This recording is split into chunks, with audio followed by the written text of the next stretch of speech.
this episode of MythBusters. 2, 1, go. Awesome. Adam and Jamie get down and dirty, I've never seen anything like that. testing that an explosion inside a sewer That sewer's getting pretty full of methane. turns manhole covers into missiles. Suspense is killing me. Then, Carrie, Tori, and Grant take on the fan fable Love when I get to drive. that truck Bedliner is indestructible. With car crashes, I'm okay. angry attack dogs, and an end with a bang finale. Can Bedliner really save your life? A lot of people ask me, do you ever get tired of blowing stuff up? I tell them no. Who are the MythBusters? Adam Savage Am I missing an eyebrow? and Jamie Heineman. Things are going to start to get a little crazy in here. Between them, more than 30 years of special effects experience. Together with Carrie Byron, Time to wreck this car. Tori Belleci, We survived. and Grant Imahara. Save yourselves. They don't just tell the myths, they put them to the test.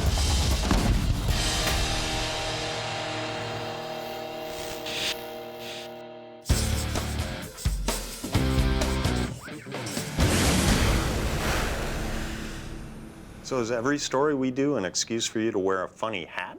You should know the answer to that by now. Although specifically in this story, it's quite apt because we're doing a myth about sewers. Sewers. Well, specifically explosions within sewers. You mean like from a methane buildup? Yes, but it's not just about methane explosions. It's about during a methane explosion, do the manhole covers in the street above the sewer get blown high into the air? Well, that sounds like a classic, and it's perfect for us. I totally agree. It's no myth that the decay of waste inside sewers makes them the perfect breeding ground for combustion. However, could a stray spark trigger an epic explosion and send manhole covers skyrocketing? Could a manhole ever turn missile? What's the plan? Well, it seems clear to me that this myth has to end with us testing it full scale. We need full-size manhole covers over a real sewer. I agree, but you know what? Before we lock in on a full-size plan, let's do a small-scale one first and see if we can learn anything. Sounds like a good idea. This ought to do it. So to find out if a methane kaboom can make manholes fly, the MythBusters get their minds into the sewer. This is a Schedule 80 steel pipe, and I'm about to make it into a miniature sewer with a viewing port all along one side, which is hopefully going to be explosion-proof. This cumbersome pipe should perfectly replicate a sewer in miniature. But with great weight comes great responsibility. You see us build a lot of stuff on this show, and a lot of times it's kind of like jazz. We are really just figuring it out as we go along. Oh, it's beautiful. But when you're building something this heavy and substantial, you can't quite do it that way. You actually have to plan 2 or 3 steps ahead. Let's weld this puppy down. Because everything you're doing and everything you're going to do is going to require moving hundreds of pounds of steel around. Oh, this is heavy. Not only can it make it logistically difficult, but fingers can be lost, eyes can be poked out. It's dangerous. Watch your fingers. It's lovely. Yeah, it is. I can't believe this is a small scale. It may be big, Perfect. but to withstand a methane explosion, it has to be. And to complete its authentic aesthetic, Jamie needs to make these. That's a manhole cover. Their mini model follows the classic sewer design, a large horizontal channel with smaller vertical manhole pipes to connect it to street level. But there's one crucial difference. So clearly in a sewer, there's all sorts of waste, human waste, household waste, and those wastes produce the dangerous gases that can lead to an explosion. That's not how we're creating our gases. Now, we're just calling up the welding store and bringing in some methane and pumping it in. But remember, methane is a little tricky. It requires a precise ratio of air to gas in order to explode. 9% in 3. And that's exactly the ratio that we'll be using today. Why? because this myth isn't really about the circumstances that lead to an explosion, it's about what happens afterwards. The question we're answering is, will those manhole covers fly sky high? To find that out, Adam and Jamie are going to test a series of potentially explosive sewer scenarios. The first test is the most standard sewer setup, an open-ended system.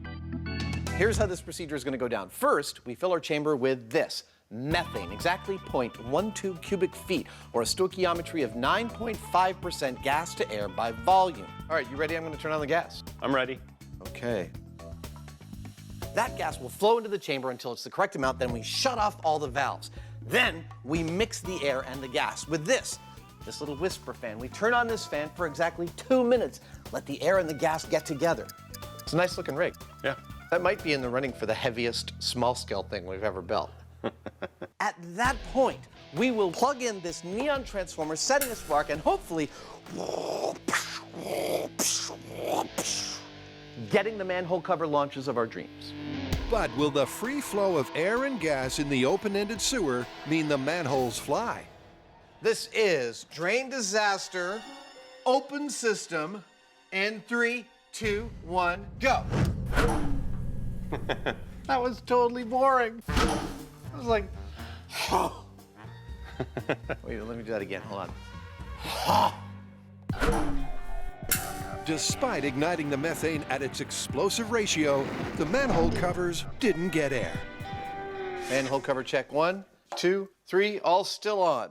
I don't think an open system is that energetic. No. And the reason for that lethargic blast? Well, for that, it's over to the Heinemann. Think of this like a gun. If the back of the barrel of the gun is closed, then the exploding gunpowder goes this way and pushes the bullet out the end of the barrel. However, if that breech is open, the gas is going to follow the path of least resistance and escape here, and it's not going to do anything to the bullet. It's not looking good for the open system, but this myth doesn't rest there. I'm making a mess for science. There's a whole lot more manhole mayhem to come.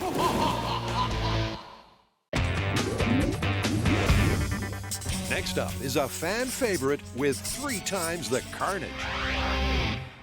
All right, so you guys are familiar with bedliners, right? Yeah, it's that stuff you spray on your pickup truck bed to protect it. Right. Now, officially, it's known to stop scratches, dents, and rust. But unofficially, people are claiming that it is practically indestructible. Yeah, I've read all sorts of crazy stuff on the fan site, that you can make a suit dog-proof, you can make car crash-proof, you can make a house blast-proof. I assume we're taking the most outlandish and testing them, right? Exactly. Bedliner, used to line the beds of trucks and protect against dings and scratches. But according to the fans, that's not all.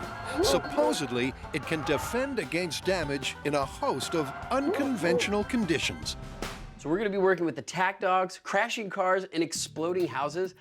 I think I love this myth already. Okay, well, before we get too far, let's find out what the Bedliner's made of and how it performs under normal conditions. Buzzkill. Science. Ready to find out about Bedliner? I got a few questions. So first, it's time to bed down and find out just how this stuff works. All right, Mark, so what exactly is Bedliner? The Bedliner material is a 2-component polyurethane polyurea elastomeric coating. What is it normally used for? You'll find these coatings do very well where there's a high abrasion, where typical paints will not hold up. So the applications are endless. Yeah, but have you driven it through any explosions or been attacked by dogs? Not today, no. Right, so Bedliner is really only designed to guard against dings and scratches. So now to get started on what the fans claim it can do. Number 1, can Bedliner make your car crash-proof? To find that out, they've got a car. So now to give it a very special paint job. We're going to spray half of this car with Bedliner and leave the other half completely clean. This car has not been in any accidents and there's not a dent on it, so we're starting from scratch. With the aid of the Bedliner ninjas and the time-lapse camera, in no time at all, This is totally cured. That's amazing. All right, well, you get on the unsafe side. I'm driving. All right. See, abrasion resistant. abrasion resistant may be, but to find out if it's crash-proof, it's time to, crash it. I don't like carpooling. Can we not carpool anymore? love when I get to drive. Now for this next test, we're going to simulate a minor fender bender. To do that, we're going to back our car in, the treated and untreated side, into this barrier at 6 miles an hour. We want to get minor damage and compare the differences. Now, I know that doesn't sound very fast, but that's actually what car manufacturers use when they're testing their bumpers and their side panels. Yep, and 6 miles per hour still equates to a 5,000 joule impact. Okay, this is 6 miles per hour rear bumper test. Here we go. First, on the untreated side, Wow, you got all of that one. A little more violent than I expected. and then the Bedliner side. Nice job, man. I don't think I'll ever get used to that. Grant's no fan of rear-enders, but it does seem like the Bedliner can take the strain. Well, you know what? I'm gonna have to say that was a win for the Bedliner. I mean, look at this. It's still intact. Dude, that's crazy. I can't believe that. And you know how much money that would save you if you had your bumper coated in Bedliner? A lot. Let's move on to the next test. All right. The untreated bumper is shattered, while the Bedliner is practically untouched. But can it survive a 6-mile-per-hour assault from the front? This is gonna be funny.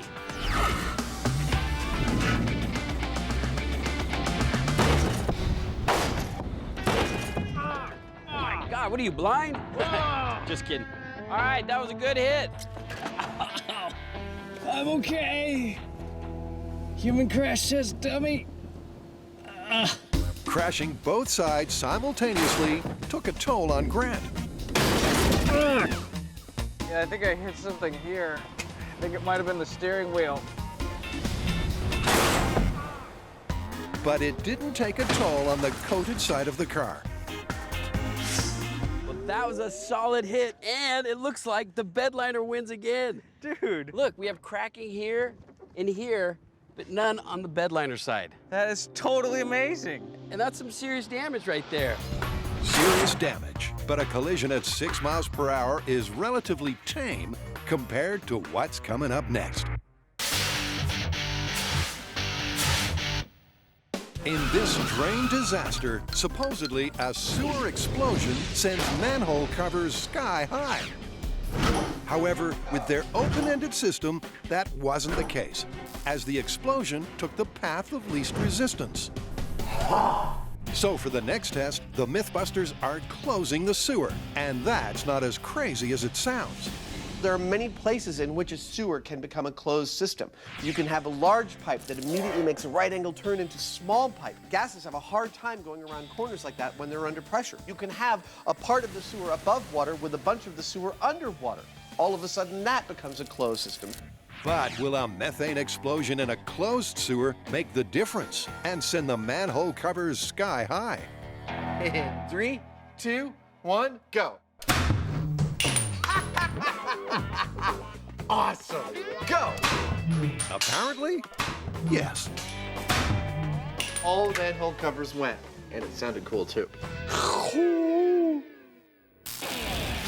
The high-speed referee proves that not only did the lids flip, but they got significant air. Wow. That is stunning. 1 and 3 are already almost at 24 inches above the pipe. Number 3 actually made it a little higher, 30 inches, and just Yeah. touched. Wow. Go. Well, that worked pretty much exactly as we hoped it would. And here's what's going on in there. The reason those manhole covers start to fly before the fire even gets to them is that the fire is an expanding gas, and it is pushing air ahead of it, kind of like a piston. That piston is causing an increase of pressure, which is released by the manhole cover flying. That's what we wanted to see. Go. The closed sewer scenario may have achieved manhole flight, but there's one more parameter for the guys to test inside their small-scale drain. I'm making a mess for science. Mom, this is the way it's supposed to look. That's right, they're adding debris because more junk might lead to a bigger kerthunk. Now you might be looking at this and thinking, how is your chamber full of springs and coiled wire anything remotely approaching a real-world scenario? How does that kind of blockage occur in a real sewer? Well, actually it does. Real sewers have all sorts of things, like remnants of workmen working on them, spools of wire, ladders, equipment, things that washed into the sewer, different sizes of pipes in the sewer that actually change and constrict the airflow. This kind of thing can absolutely happen inside a sewer. And with the springs providing 20% blockage, will they put a spring in the step of the manholes? All right, here we go. Drain disaster, small scale, 20% obstruction, single ignition source, and 3, 2, 1, go. Oh! Wow! That was more energetic. That was significantly, massively more energetic. Go. Nice! The scattering of springs accelerated the burn for the most dramatic drain explosion so far. Wow, look at that, how fast it moves. Oh, I've never seen anything like that. that is like a fireworks show. That was amazing. So what's happening here? Well, if you look at the unblocked burn, you'll see that the flame front is taking up maybe, in this case, about 1/4 of a square foot. It's moving out spherically from the ignition source. But looking at the blocked burn, you'll see that the flame starts to wrinkle the minute it meets these obstructions that we put in the chamber. That wrinkling creates a much larger surface area. It may be several square feet for all we know. But the end result is that the flame front is able to accelerate much, much more quickly throughout the burn, and it leaves the other one behind in the same time. Go. And that speedy flame front creates the pressure that propels the manhole covers sky high. Up over 36 inches, number 3, number 2, and number 1. And they're off the scale. Freaking awesome. Well, that's what we need to do in the full size. I think we have our testing parameters. So what have we learned from the largest, at least heaviest small-scale experiment we've ever built? We've learned 2 things. 1, it's looking pretty good for the myth. 2, for maximum height on these manhole covers, I think what we're looking at is exactly what we see here. That is a closed system with a single point of ignition and the blockage all the way down. That's what we're going to use going full scale. Carrie, Tori, and Grant are on a collision course, finding out if truck Bedliner can make your car crash-proof. And so far, it's looking good. Look, we have cracking here and here, but none on the Bedliner side. That is totally amazing. All right, we've already established that Bedliner works pretty well for low-speed crashes, but now it's time to put it through the ultimate test, a high-speed crash. And for that, Tori's gonna ram it. All right, Tori, whenever you're ready. Tori is going to ram both sides of the car at 25 miles per hour, or with an impact force of 50,000 joules. Nice. Remember, this is for science, and Tori is not enjoying himself at all.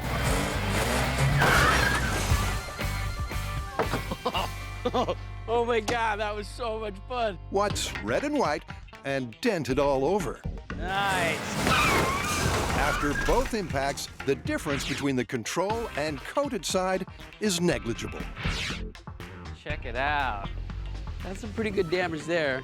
Hey, it did look better on this side. Yeah, but I mean, barely. You know what? This is still busted because it's definitely not crash-proof. All right, yeah, it helped a little bit, but didn't do it.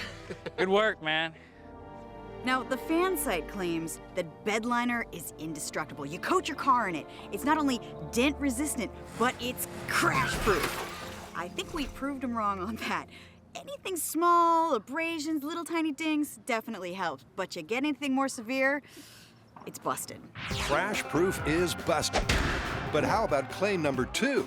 Can you make a DIY dog-proof suit with Bedliner? To be or not to be? Alas, poor Fido, I knew him, Horatio.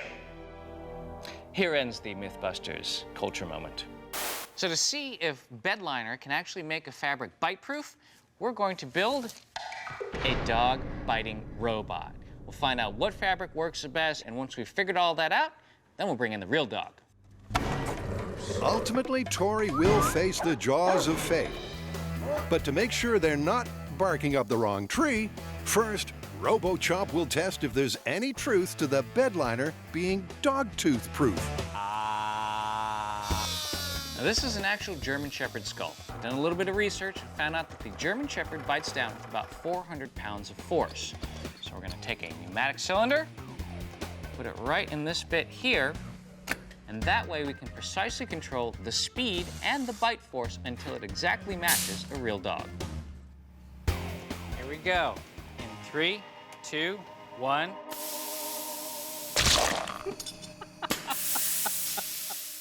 I call that successful. And for its next meal, Carrie has found these. We're going to spray Bedliner on each one of these different fabrics and see which one's going to be the best for a dog-proof suit. We have leather, denim, canvas, and a quilted jacket. Those are the contenders, and the winner will be coated in Bedliner and hopefully make an attack dog pause. Fashion for science is so glamorous. Now I'm going to apply a 1/8 inch layer of Bedliner. That's exactly what you'd have in a truck.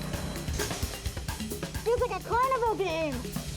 With one arm sprayed and set, and RoboChomp calibrated to a tech scan rating of 400 pounds, which fabric can strong arm its bite? All right, sick 'em, boy. Okay, control test dog bite denim. Here we go. 3, 2, 1. Oh. All right, you got a nice bite. That's a bleeder. 1. Unsurprisingly, 400 pounds of bite force is more than a match for the leather, denim, canvas, and quilted jackets. That. But how will the Bedliner fashion compare? Okay, first up, denim. 3, 2, 1.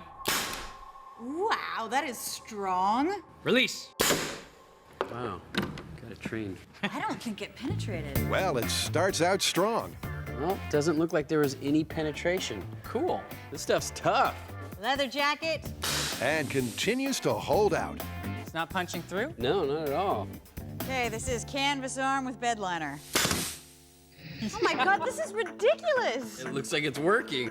Bedliner quilted jacket. In fact, on every jacket, the Bedliner protects against 400 pounds of RoboChomp. Look at that, it protected the arm as well. Not a scratch. Wow, that's amazing.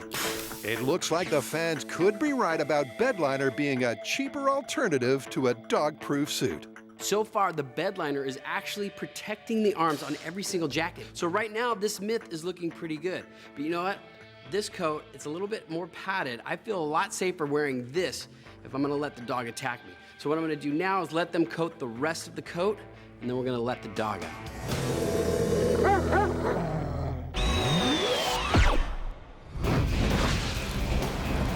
Man, those high-speed shots are some of the most beautiful things we've ever gotten in small scale.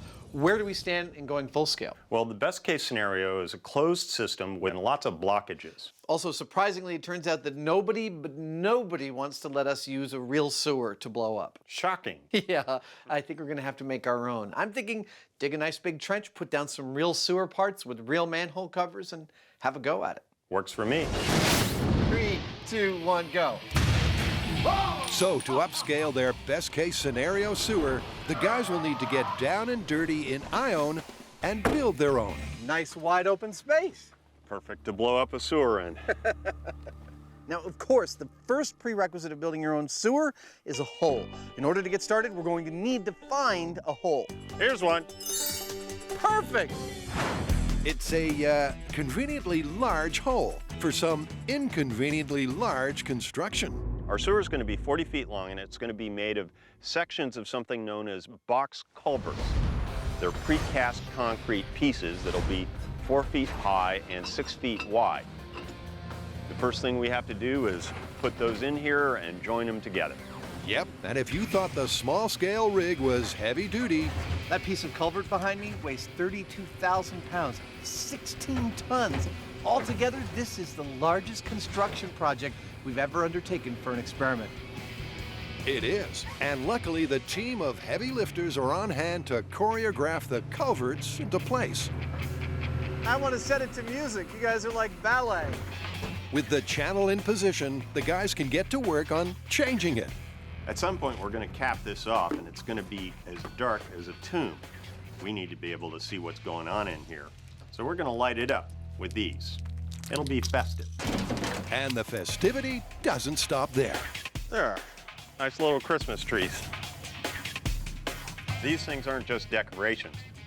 We saw on our small-scale experiment that obstructions like this dramatically speed up the burn.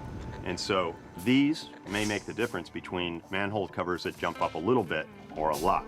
They're standing in for real-life blockages like sewer servicing equipment and garbage. And based on the small scale, they should accelerate the speed of the burn. You may be wondering why we're going whole hog on this thing rather than working incrementally up to it. Why start with the best case scenario? Well, for two reasons. We are spending a tremendous amount of time and energy building a full-size, full-scale sewer, and we don't know that maybe a mid-scale explosion would render it useless for further tests. Given the number of unknowns, I think it's safe to say that we only have one shot at this. The other reason we're going full scale is because when you scale things up from small scale to large scale, things get very, very complicated very quickly. And given all of that, we want to see what happens to these manhole covers. That's why we're going with the best case scenario. Looking more like a real sewer every minute. Have you guys cleaned up? It's a sewer down here. It's the best case scenario, but it's not an unrealistic one. Looks pretty good. Sewers are naturally confined spaces.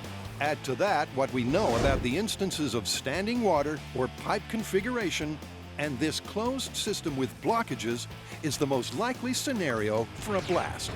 With the sewer structure complete,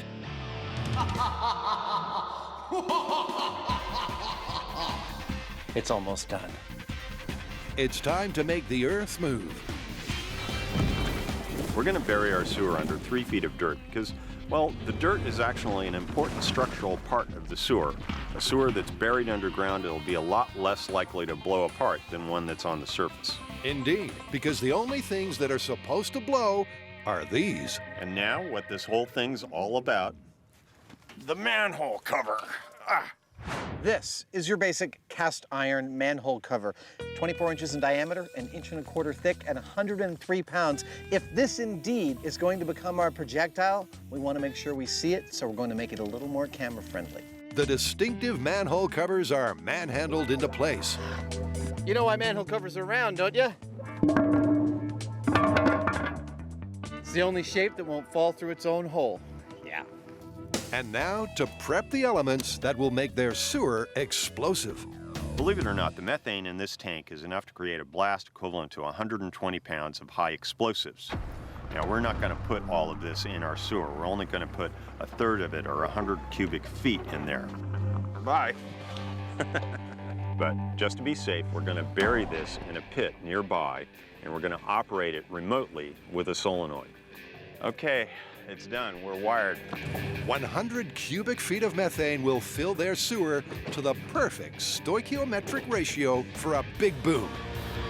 We've optimized the design of our full-scale experiment based on everything we learned in small scale. We are going for the fastest burn or deflagration possible. Now, there is a small chance that we could achieve a detonation. Let's lay some cable. That means in order to be safe, we have to remove all of our systems, the gas release, the gas monitoring, and the ignition, almost a quarter of a mile away. With that, their spectacular sewer is ready for what could be the most explosive debut ever on MythBusters. They look beautiful. This sewer is a replica of an actual real-world sewer, except that we've optimized it to give it the best possible chance of actually detonating a gas instead of deflagrating it or burning it. Now, if it just burns, it'll be fairly impressive, and the manhole covers will probably go fairly high. But if it detonates, they're really going to go high. And here's the thing. If it detonates, this will be the first incident that has ever been recorded and documented of a gas detonation occurring from a natural source, like a flame or a spark. That'll be something. It's official. Over the last 2 days, we have moved the following. 3,500 cubic feet of dirt, 120,000 pounds of reinforced concrete, 300 feet of chain link fence, 5 miles of electrical cable and cording, 3 fans, 2 steel containers. Want to find out what happens when we put all that stuff together and mix it up? Sorry, you're going to have to wait until after the break.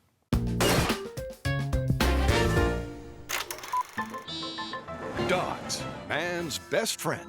Loyal, cute, and cuddly. Well, most of the time. All right, sick 'em, boy. Their bite may be worse than their bark. But can Truck Bedliner protect you from the jaws of an angry dog? Looks like it's working. Wow. We're testing Bedliner myths, specifically that if you coat a jacket in Bedliner, you can make it dog bite proof. Now, so far, we created a dog bite rig that can bite down with 400 pounds of force. The next step is a real arm and a real dog. Dog's no problem. Tori's gonna provide the arm. And German Shepherd Cliff is going to provide the bite. But before Tori gets into his Bedliner, Okay, Dan, what do you think is the best way to go about this? We'll start off with putting Tori in the full bite suit and letting Cliff bite Tori. Just so we can get the taste of Tori. And so Tori gets the feel of Cliff. Does Cliff like Italian? He's never had me. that's about to change. Because for a starter, Tori must don the familiar dog bite suit. Whoa! Hey! And despite the fact he's been here before, I'm not nervous. I'm scared. nobody likes staring down a highly trained attack dog. Hey, look, Tori, he's salivating. This isn't gonna be good. Hey, you stop right there and send the dog. Stop right there and send the dog. Boss! Good boy, boss. Good dog. Good boy. As expected, the heavy-duty nylon of the bite suit protects Tori from Cliff's bite. But Cliff doesn't seem to know that. Platz! Aus! Platz. You didn't let go that fast. Apparently, he likes the Italian. Holy crap. I'm nervous. I think it's gonna hurt. You see how long it took him to get it off me? Does anybody else feel bad about this? Or is it just me? Although the bench tests may have proven the Bedliner successful, Doesn't look like there was any penetration. RoboChomp is a far cry from an angry attack dog. Good dog. Good boy. Look at him, he's looking pissed. He's like, you wanna go again? Not really, I don't. Not gonna lie. All right, it's the moment of truth. With the control complete, it's time for Tori to make his Bedliner debut. Wow, that is the height of fashion, my man. Well, thank you, friend. Does it close up? Well, the problem is, I think I put on a little weight with these pants. Is this how you get dresses on, Carrie? While the rigidity of the Bedliner may be a pro when it comes to protection, I don't know, this seems like a really bad idea. it's a con when it comes to wearability. How you feel? Totally safe. You don't seem very confident about that. But I'm not. All right, bring out the dog. Let's get this over with. Grab the arm. With Tori squeezed into the jacket, it's the moment of truth. This seems like the opposite of a good idea. And I hope this suit works. Get that bed line. Get the bed line. Okay, this is Bedliner jacket. Is it dog bite proof or not? Boss! Good boy, boss. Yeah, boss. Good boy. It stopped it. That was incredible. Aus! Platz! Amazingly, it's just seconds before Cliff realizes that he won't get his man. The Bedliner is too tough. That was incredible. It stopped the dog from biting through the jacket. Oh my God, I never want to get bit by one of those for real. Boss! We've had dogs attack us wearing these suits, but these are rated for dog attacks. They're designed so that you don't get hurt. However, this has never been rated, so I had no idea whether or not the dog's teeth were gonna tear through this or not. Luckily, this was able to stop the dog attack. Now, every great technology has one weakness, and the weakness with this is that you can barely move. So if you're gonna get away, yeah, you'll be bite-proof, but There's no running, there's no getting away, there's no doing anything in the coat except standing there. But as far as the myth is concerned, this one is confirmed. Extraordinary function, high fashion. Somebody alert Gaga. It worked. It stopped the dog attack. We have a dog bite proof suit. I call this one confirmed. Confirmed. What's worse, the bark or the bite? The bite.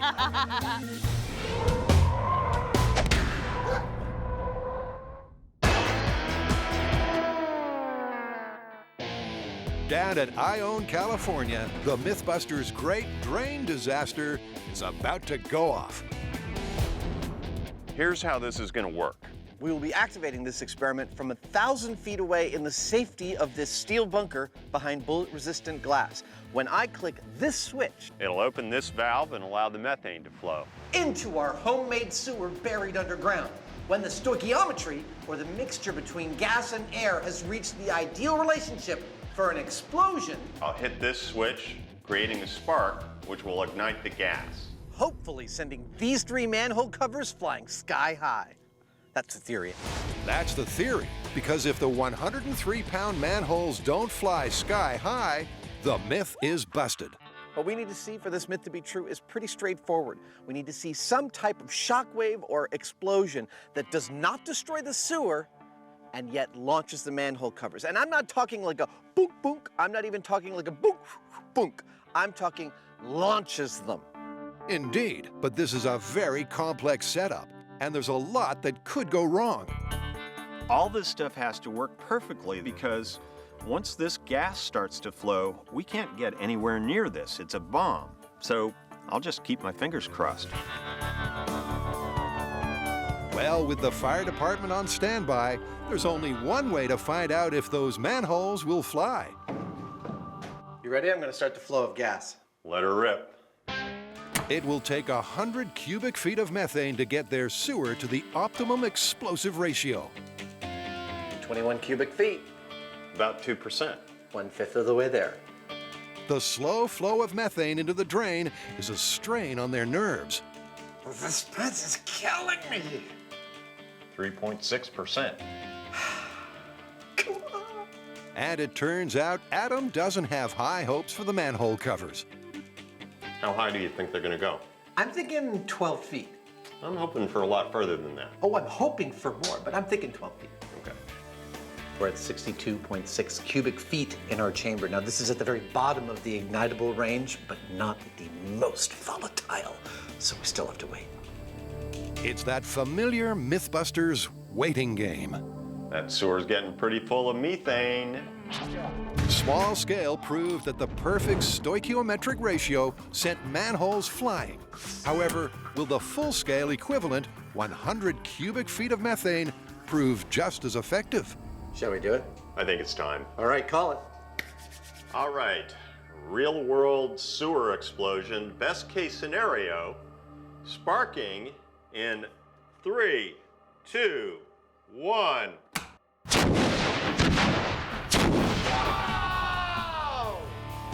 Look at that! That had to be 100 feet. That was insane! That exceeded my wildest expectations. That was significant. Significant is right. The manholes turn missile, rocketing 150 feet and only returning to Earth after a hang time of 6 seconds. Go take a look. All right. And closer inspection of their sewer has the guys astonished at the force of the explosion. Well, there's 2. There's 3, and number 1 seems to have traveled the farthest. That is one hell of a blast. I think the whole roof of the sewer came up. Well, as I'm walking on it, I can feel it feels soft. Do you feel that? That's what I'm saying. All this dirt kind of came up in the air a foot or something. We should check our high speed. That was awesome.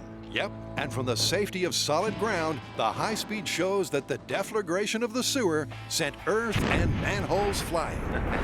There they go. Wow, it's perfect. They look like flying saucers taking off. Look at number 2 showing itself to the camera. That is insane. That might be one of my favorite high-speed shots we've ever gotten. That's gorgeous.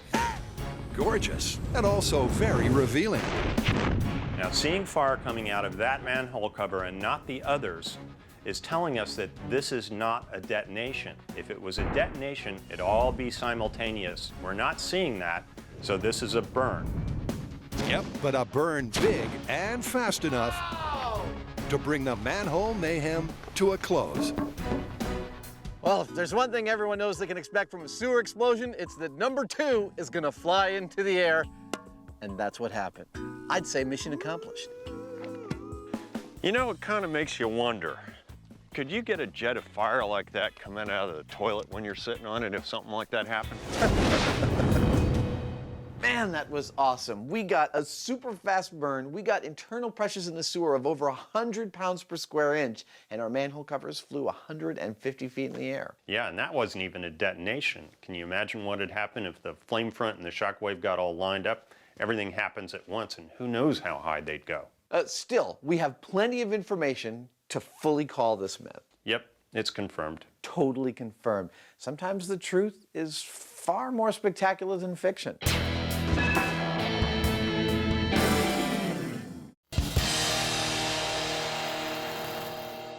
Final experiment for Bedliner Bedlam. The bomb. If you coat your house in Bedliner, you can make it blast-proof. All right, here's what I'm thinking. 4 walls total. 2 cinder block walls, 1 coated, 1 not, and 2 standard wood frame walls, 1 coated, 1 not. Then we detonate an explosive, see how the myth stands. All right, and then we'll see how strong this stuff really is. And quick as a flash, they've knocked up those 4 walls for a test. So we have 2 sets of walls, wood ones and cinder block ones, and we're gonna see how well the Bedliner does against an explosion. A lot of people ask me, do you ever get tired of blowing stuff up? I tell them, no, I don't. It'll be a blast times 4. But that's not good news for Buster. And Buster's in the house. There you go, buddy. Bend! Kick him in the crotch. Kick him again. Kick him again. Sorry, I was trying to make him bend. I didn't realize how this looked. Kick him in the crotch. He likes it. So we've placed Buster right in the middle of our wood frame house. He's got no instrumentation inside of him. This is just a visual test. We want to see if the walls fall in on him. These walls are constructed to code, which means 2x4 studs every 16 inches, sheetrock on one side, plywood on the other. Now on this side of the wall, I'm setting up the blast. The C4 is exactly 5 feet away from the center of the wall. When this thing explodes, it's gonna be putting out a blast load of 95 PSI. Let's see how the wood wall handles it. I like your little wood house. You ever hear that story about the little piggies? Wolf ain't got nothing on the MythBusters. Yep, so first up, it's the wooden control versus 2 pounds of C4. Okay, this is control test for Bedliner. Here we go. 3, 2, 1. Oh, blew a hole in that wall. Oh yeah, I can see Buster. He's all blackened. Cajun Buster. Unsurprisingly, the code-compliant wooden wall between Buster and the C4 failed. Looks like we just put a new door in. I like our C4 remodeling. So this is the result of 2 pounds of C4 on our untreated wood house. And you can see here, 2x4s blown all the way across the room, plywood blown through and into Buster. Now, if this Bedliner has any hope of working at all, what it's got to do is contain most, if not all of this, and keep it from hitting Buster. My prediction? I don't think so. Well, to find out, it's relocation, relocation. As Buster is moved to an identical wooden home. Good luck, Buster. You're gonna need it. All except the coating of Bedliner. Now for the Bedliner house. Same amount of C4, same distance. All right, this is wood wall with Bedliner versus C4. Do it. In 3, 2, 1. And the smoke clears and still standing. Wow. The wall is still together. All right, but we got to check the inside. Let's go look, let's go look. Ah! It worked, baby! It stopped the shock wave from breaking through the wall. That's incredible. This is in remarkably good shape. All right, well, it's blast-proof from the outside. Let's check the inside.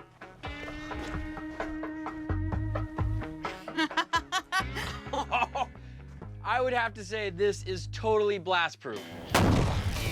Amazingly, the coated wooden walls are indeed bomb-proof.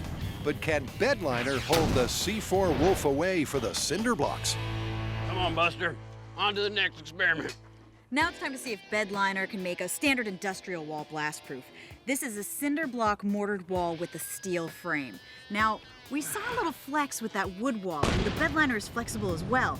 This is a rigid structure, so this might be a little different story. Now we are moving on to the cinder block wall, but we are going to double the amount of C4. The reason is because the amount that we use on the wood walls would not do any damage to the cinder block wall. All in all, it's just another brick in the wall. And in doing so, we are also increasing the amount of blast load from 95 PSI to 1400 PSI. We're going to set off C4 in front of both walls and see what happens. Look, I gotta say, I'm really impressed at how well the Bedliner worked on the wood wall. I totally expected that thing to cave in and be filled in the inside with debris, but it held up. What that means for the cinder block wall is actually, it's looking really good. I think it's gonna work. Grant is optimistic about Bedliner's success. So first, to find out what double the C4 does to their cinder block control. In 3, 2, 1.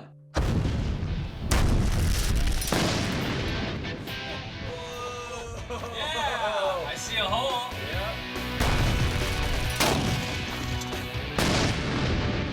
Oh, wow. Wow, it blew the whole back out. It bowed just like the wood wall, but it pushed all the bricks out of the mortar. And I would have to say, Buster probably didn't survive this blast. All right, well, let's see what the Bedliner does. Okay, that was pretty impressive. For the ultimate test of Bedliner, Buster has his back to the reinforced wall. But will it be enough to protect him from a C4 blast?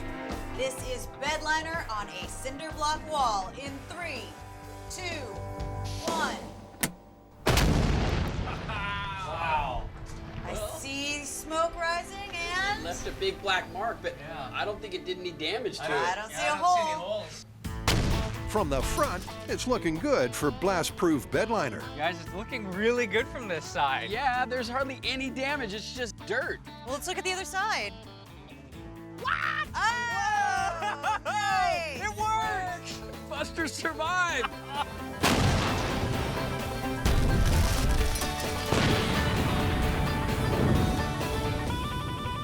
So, Bedliner is blast-proof.